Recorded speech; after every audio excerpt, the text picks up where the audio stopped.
We are almost ready to set our ad live, and we just have a few more little things to set. This video is brought to you by EpiPies Academy.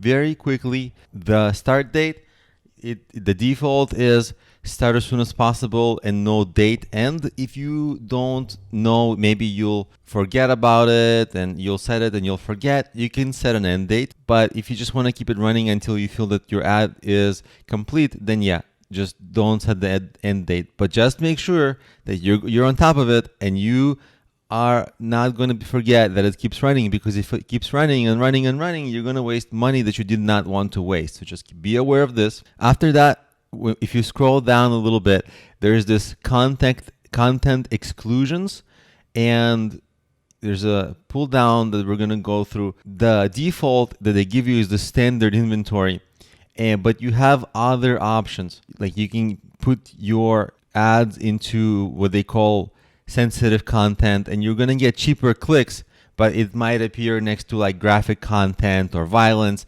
something that you might not want your brand to be associated with, but you will get cheaper views. So that's the trade-off there. Totally up to you. And you can also exclude specific content that you maybe don't want your ad to appear on some specific videos or channels or types of content. Once you do all that and everything else is set, you are essentially ready to say save and continue.